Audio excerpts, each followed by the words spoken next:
Ukraine के drone ने रूस में अब तक के सबसे बड़े हमलों में से एक किया। मॉस्को की करीब 38% तेल रिफाइनरी क्षमता बंद है, जिससे क्रेमलिन को असर संभालना मुश्किल हो रहा है। विस्फोट, भयंकर आग और घना काला धुआं ये ताजा संकेत हैं कि युद्ध अब रूस की अर्थव्यवस्था के केंद्र पर हमला कर रहा है। रूस में स्थिति तेजी से बिगड़ रही है। अंतहीन कतारें, हताश रूसी लोग। उसे एक उड़ान पकड़नी है। ओह, देखो वहाँ, बिल्कुल बीच में। देखो, वो बम गिरा रहा है। क्या तुमने देखा? हाँ। ओह साला, झटका हमें लगेगा। क्या तुम मजाक कर रहे हो? इसे देखो। सब कुछ ठीक है। अरे शकीब, कैसे इन लपटों को देखो। वाह, इन लपटों को देखो। अरे बाप रे, ये क्या बकवास है? ये अविश्वसनीय है। रिफाइनरियां जल रही हैं। रिफाइनिंग क्षमता का 38% नष्ट हो गया है। लेकिन पुतिन, देखिए, उनके पास प्लान भी था। रिफाइनरियां जल रही हैं, पश्चिमी प्रतिबंध, कोई समस्या नहीं। चीन और भारत सब कुछ खरीद रहे थे और यह काम कर रहा था कम से कम इस महीने की 22 तारीख तक। तब तक जब तक ट्रंप ने कुछ ऐसा नहीं किया जिसने खेल पूरी तरह बदल दिया। 22 अक्टूबर 2025, यह तारीख इतिहास में दर्ज हो जाएगी। जिस दिन पुतिन की रणनीति बिखरने लगी, उस दिन संयुक्त राज्य अमेरिका के ट्रेजरी विभाग ने कुछ अभूतपूर्व घोषणा की। रूस की दो सबसे बड़ी तेल कंपनियां रोसनेफ्ट और लुकोइल को विशेष रूप से नामित नागरिकों की सूची में डाल दिया गया। अगर आपको इसका मतलब नहीं पता तो मैं आपको आसान तरीके से समझा देता हूँ। जब कोई कंपनी इस सूची में आती है तो अमेरिका में उसकी सारी संपत्तियां तुरंत फ्रीज कर दी जाती हैं। कोई भी अमेरिकी या अमेरिकी कंपनी उनके साथ कारोबार नहीं कर सकती। लेकिन सबसे महत्वपूर्ण बात यह है कि दुनिया में कोई भी बैंक, कोई भी बीमा कंपनी, कोई भी ट्रांसपोर्ट कंपनी अगर इन कंपनियों के साथ कारोबार करती है तो उसे भी वही प्रतिबंध झेलने का खतरा है। यह ऐसा है जैसे ये कंपनियां जहरीली हो गई हों, कोई भी इनके पास नहीं जाना चाहता। और यहाँ हम एक महत्वपूर्ण बिंदु पर पहुंचते हैं, क्योंकि रोसनेफ्ट और लुकोइल छोटी कंपनियां नहीं हैं। वे रूस के पूरे तेल उत्पादन का 40% नियंत्रित करती हैं। रूस के कुल तेल निर्यात का लगभग आधा हिस्सा इन्हीं दो कंपनियों से आता है। इन दिग्गज कंपनियों को ब्लैकलिस्ट करना रूस की अर्थव्यवस्था की दो मुख्य धमनियों को काटने जैसा है। देखिए, ये जबरदस्त प्रतिबंध हैं, ये बहुत बड़े हैं, ये उनकी दो बड़ी तेल कंपनियों के खिलाफ हैं और हम उम्मीद करते हैं कि ये ज्यादा समय तक न चलें। हम उम्मीद करते हैं कि युद्ध का समाधान हो जाए। लेकिन ट्रंप और उनकी टीम इससे भी आगे बढ़ गए। उन्होंने कुछ ऐसा लागू किया जिसे 50% नियम कहा जाता है। कोई भी सहायक कंपनी जो रोसनेफ्ट या लुकोइल द्वारा 50% या उससे अधिक नियंत्रित होती है, वह भी अपने आप ब्लैकलिस्ट में आ जाती है। और यह तब भी होता है जब उसका नाम लेकर उसका जिक्र न किया गया हो। इस कदम ने प्रतिबंधों के दायरे को कई गुना बढ़ा दिया। अचानक सैकड़ों छोटी कंपनियां भी अछूती बन गईं। अब आप सोच रहे होंगे, लेकिन रुकिए, रूस पर तो पहले से ही कई सालों से प्रतिबंध लगाए जा रहे थे, है ना? इस बार ऐसा क्या अलग है? देखो, इस बार फर्क बहुत बड़ा है। पुरानी प्रतिबंधों में एक मूल्य सीमा होती थी। मूल रूप से विचार यह था, आप रूसी तेल खरीद सकते हैं, लेकिन तभी जब आप प्रति बैरल $60 से कम भुगतान करें। यह पुतिन के मुनाफे को कम करने की एक कोशिश थी, बिना रूसी तेल को पूरी तरह से बाजार से हटाए। क्योंकि अगर रूसी तेल अचानक वैश्विक बाजार से गायब हो जाता तो तेल की कीमतें आसमान छूने लगती, जिससे सभी को नुकसान होता। ये नई प्रतिबंध पूरी तरह से अलग हैं। अब कोई मूल्य सीमा नहीं है। अब ऐसा नहीं है कि आप खरीद सकते हैं लेकिन छूट के साथ। अब यह प्रतिबंधित है। बस यह पूरी तरह से अवरोध है। संदेश साफ है, आप इन कंपनियों के साथ कारोबार नहीं कर सकते, बिल्कुल भी नहीं। और अगर आप कोशिश करेंगे तो आपको भी प्रतिबंधित किया जाएगा। और यहीं अमेरिकी रणनीति का सबसे चतुर हिस्सा आता है। उन्होंने एक समय सीमा दी।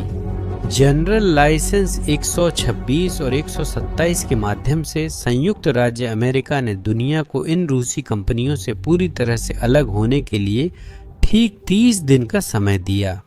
21 नवंबर तक सभी कंपनियों को अपने अनुबंध समाप्त करने थे, अपने ऑर्डर रद्द करने थे और रोसनेफ्ट और लुकोइल से सभी संबंध तोड़ने थे। यह एक स्पष्ट चेतावनी थी, समय खत्म हो रहा है, अब अपना पक्ष चुनो। और यही ठीक वही था जो चीन और भारत ने किया। लेकिन इससे पहले कि आप समझें कि उन्होंने यह फैसला क्यों लिया, आपको यह समझना होगा कि यह समस्या पुतिन के लिए कितनी बड़ी है। चीन रूस द्वारा निर्यात किए जाने वाले कुल तेल का 47% खरीदता है, जबकि भारत 37% खरीदता है।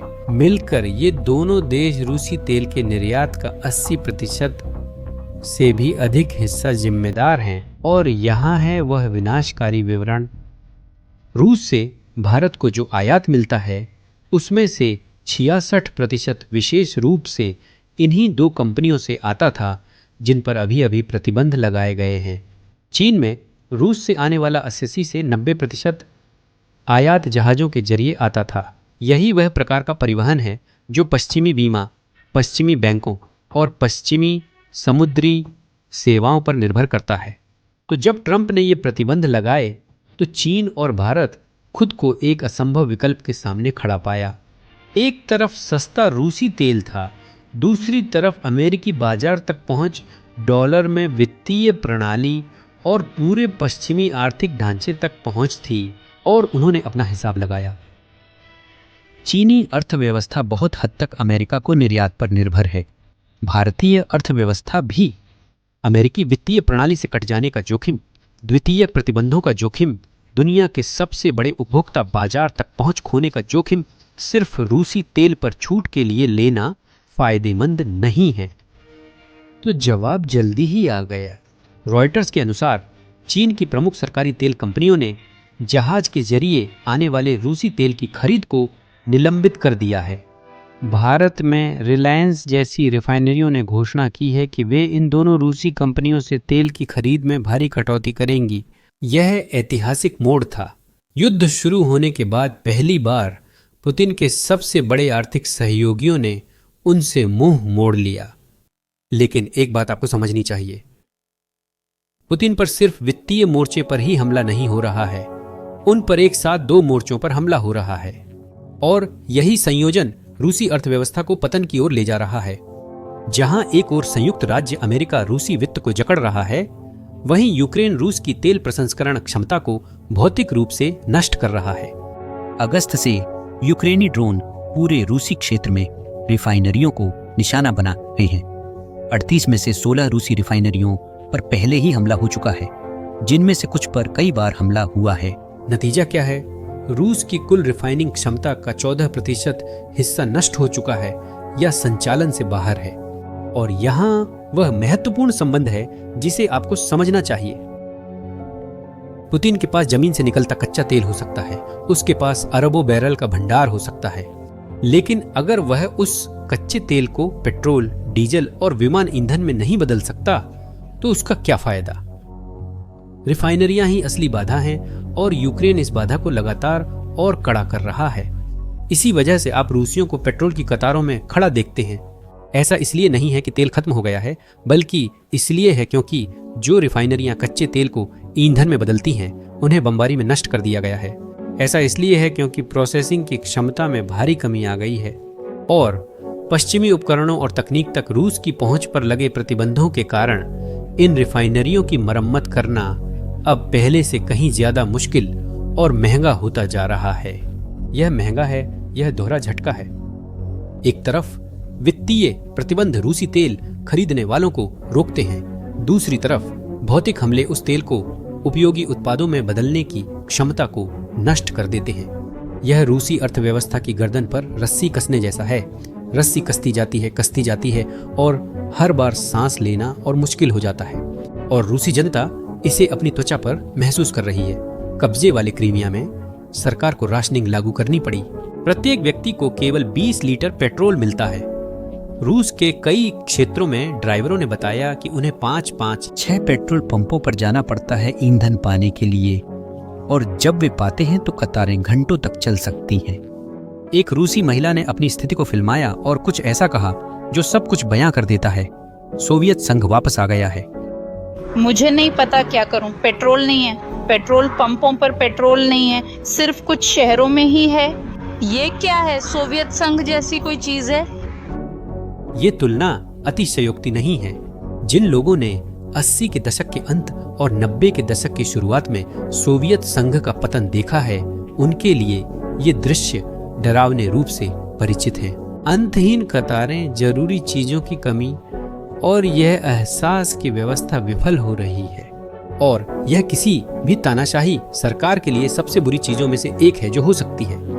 क्योंकि आप सैन्य हताहतों की संख्या छुपा सकते हैं, आप आर्थिक आंकड़ों में हेरफेर कर सकते हैं, लेकिन आप पेट्रोल पंप पर 2 घंटे की कतार नहीं छुपा सकते। और आंकड़े दिखाते हैं कि उम्मीद मर रही है। हाल ही में रूसी अखबारों में प्रकाशित एक सर्वेक्षण से पता चला है कि केवल 27% रूसी ही मानते हैं कि अगले 6 से 12 महीनों में जीवन बेहतर होगा। इस साल अप्रैल में यह संख्या 29% थी। कुछ ही महीनों में भरोसा आधा रह गया। रूसी आबादी के 2/3 लोग कोई सुधार या रास्ता नहीं देखते, सिर्फ हालात बिगड़ते देखते हैं। लेकिन क्या पुतिन इसका कोई हल नहीं निकाल सकते? क्या उनके पास कोई प्लान सी नहीं है? देखिए, तकनीकी रूप से है। पुतिन के पास अब भी सबसे बड़ा पत्ता शैडो फ्लीट समेत कुछ पत्ते हैं। यह सैकड़ों पुराने जहाज़ों का नेटवर्क है, जिनमें कई 20 साल से ज़्यादा पुराने हैं और ख़ास रूसी तेल ले जाने के लिए खरीदे गए हैं। पश्चिमी सेवाओं पर निर्भर हुए बिना ये जहाज़ गेबोन जैसे देशों के सुविधा के झंडे का इस्तेमाल करते हैं। वे रडार से गायब होने के लिए अपने global positioning system tracking system बंद कर देते हैं। वे समुद्र के बीचों बीच जहाज़ से जहाज़ में माल का ट्रांसफ़र करते हैं ताकि तेल की असली उत्पत्ति छुपा सकें। यह जानते हुए यूरोप ने अभी अभी ऐसे 557 जहाज़ों को ब्लैकलिस्ट कर दिया है। अब वे यूरोपीय बंदरगाहों पर नहीं रुक सकते। इन जहाज़ों से जुड़ी कंपनियां प्रतिबंधों के जोखिम में हैं और भले ही एशिया या मध्य पूर्व के कुछ बंदरगाह अभी भी इन जहाज़ों को स्वीकार करते हों, लेकिन जोखिम लगातार बढ़ता जा रहा है। पुतिन भी वैकल्पिक मुद्राओं का उपयोग करने की कोशिश कर रहे हैं, मुख्य रूप से चीनी युआन। इसका मकसद डॉलर प्रणाली के बाहर लेन देन करना है ताकि अमेरिकी प्रतिबंधों की पहुंच से बचा जा सके। और यह एक हद तक काम करता है, लेकिन जितनी जटिलताएं आप जोड़ते हैं, जितने अतिरिक्त बिचौलिए होते हैं, जितना कम तरल मुद्रा में लेन देन होता है, जितने संदिग्ध जहाज़ों का इस्तेमाल होता है, ये सब चीज़ें पैसे खर्च करवाती हैं। ये सब चीज़ें मुनाफे की मार्जिन को कम कर देती हैं। इस जोखिम भरे ढांचे का इस्तेमाल करके किसी को तेल खरीदने के लिए राजी करने के लिए पुतिन को और भी ज़्यादा छूट देनी पड़ेगी। शायद 20%, शायद 30%, शायद उससे भी ज़्यादा, और फिर भी मात्रा कम ही रहेगी। क्योंकि कम लोग जोखिम उठाना चाहेंगे, कम बैंक भुगतान प्रोसेस करना चाहेंगे, कम बीमा कंपनियां जहाज़ों को कवर करना चाहेंगी। ये ऐसा है जैसे एक हाथ पीछे बांधकर कारोबार करना। किया जा सकता है, हाँ, लेकिन ये बहुत ज़्यादा मुश्किल, बहुत ज़्यादा महंगा और बहुत कम फायदेमंद होगा। और एक देश के लिए जो महंगी जंग, सैनिकों की तनख्वाह, हथियार खरीद और अर्थव्यवस्था चलाने के लिए आमदनी चाहता है, ये मुनाफे बहुत अहम हैं और बहुत ज़्यादा। मुझे एक ज़रूरी बात बतानी है। ये प्रतिबंध रूसी अर्थव्यवस्था को कल ही ध्वस्त नहीं कर देंगे। यह कोई नाटकीय घटना नहीं होगी जहां अचानक सब कुछ रुक जाए। आर्थिक युद्ध ऐसे काम नहीं करता। यह एक धीमी प्रक्रिया है। यह एक घर्षण की लड़ाई है। हर दिन स्थिति थोड़ी और कठिन हो जाती है। हर हफ्ते मुनाफे की मार्जिन थोड़ी और कम हो जाती है। हर महीने तैयार खरीदार ढूंढना थोड़ा और मुश्किल हो जाता है। यह उस गले में फंसी रस्सी की उपमा जैसी है। रस्सी तुम्हें तुरंत नहीं मारती, लेकिन हर नई पाबंदी के साथ, हर नई रिफाइनरी पर हमले के साथ, हर नए देश के जोखिम न उठाने के फैसले के साथ रस्सी थोड़ी और कस जाती है और तुम्हें सांस लेने में और भी ज्यादा मुश्किल होने लगती है। सब कुछ चलाते रहने में और भी ज्यादा मुश्किल होती जाती है। युद्ध के खर्चे चुकाने में भी और ज्यादा परेशानी होती है। और यहाँ एक और अहम सवाल भी है। इस रणनीति की सफलता सिर्फ सही उपकरण होने पर ही निर्भर नहीं करती। यह राजनीतिक इच्छा शक्ति पर निर्भर करता है। यह सक्रिय और लगातार निगरानी पर निर्भर करता है। यह निर्भर करता है कि अमेरिका और यूरोप लगातार कमियां बंद करें, नए बिचौलियों पर प्रतिबंध लगाएं, शैडो फ्लीट के जहाज़ों का पता लगाएं और दबाव बनाए रखें। पुतिन यह दांव लगा रहे हैं कि पश्चिम थक जाएगा, एकता बिखर जाएगी और राजनीतिक लागतें बहुत अधिक हो जाएंगी, कि समय के साथ लोग ध्यान देना बंद कर देंगे और कमियां फिर से खुल जाएंगी। यही उनका दांव है, प्रतिरोध, इंतजार करना कि दूसरा पक्ष पहले हार मान ले। सवाल यह नहीं है कि रूस इन प्रतिबंधों को कैसे दरकिनार कर सकता है, सवाल यह है किस कीमत पर और कितने समय तक, क्योंकि हर गुजरते दिन के साथ इसकी कीमत और बढ़ती जाती है। हर गुजरते दिन के साथ सैनिकों को वेतन देना, टैंकों में ईंधन भरना और जनता को कम से कम संतुष्ट रखना और भी मुश्किल होता जा रहा है। जब ट्रंप से पुतिन के बयान के बारे में पूछा गया कि रूस प्रतिबंधों के प्रति प्रतिरक्षित है, तो उन्होंने मुस्कुराते हुए जवाब दिया, अच्छा है कि उन्हें ऐसा लगता है। मैं आपको 6 महीने में बताऊंगा, देखते हैं यह कैसे काम करता है। 6 महीने, यही समय सीमा ट्रंप ने दी थी। राष्ट्रपति पुतिन ने कहा कि रूस पर प्रतिबंधों का उन पर कोई असर नहीं होगा। उन्होंने कहा कि इसका रूस की अर्थव्यवस्था पर गंभीर असर नहीं पड़ेगा। वह गलत है। मैं खुश हूं कि वह ऐसा महसूस करते हैं। यह अच्छा है। 6 महीने बाद बताऊंगा, देखते हैं सब कैसे चलता है। और अगले 6 महीनों में हम जान लेंगे कि यह रणनीति काम करेगी या नहीं।